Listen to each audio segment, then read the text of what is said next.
अथवा दाखला नंबर 17 द्विघात बहुपदी x² + 2x + 4 ના શૂન્યો આલ્ફા અને બીટા હોય તો α² + β² શોધો।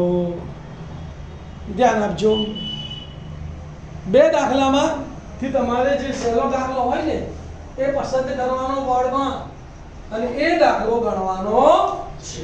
ધ્યાન અહીં આપજો, શું કહે છે અહીં દ્વિઘાત બહુપદી x² + 4x + 4 છે।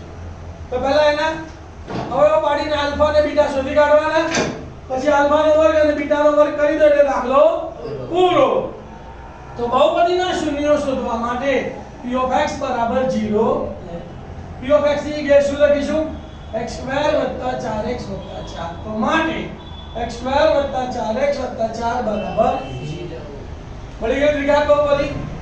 અહીંયા a = 1 અને c = 4 તો 1 ચોક 4 4 ના એવા બે ભાગ પાડો કે સરવાળો બાદબાકી કેટલા આવે 4 તો 2 દુ 2 ને 2 4 સરવાળો કરવાથી 4 આયા તો બંનેની મધ્યમ પદની નિશાની મધ્યમ પદ પ્લસ છે તો આ પણ પ્લસ અને આ પણ અહીંયા ચલ કયો છે x² કોઈ સહગુણક છે નહીં તો એક x અહીંયા લખવાનો ને એક x અહીંયા લખવાનો। પહેલો અવયવ શું આવ્યો x + 2 બીજો અવયવ પણ x + 2 અવયવ પાડી કાઢવાના માટે x + 2 * x + 2 બરાબર બંનેને 0 સાથે સરખાવીએ તો બાદ x + 2 બરાબર 0 અથવા x + 2 બરાબર 0 +2 સામે જાય તો મારે x બરાબર -2 અથવા +2 સામે જાય તો માઈનસ તો મારે x બરાબર -2।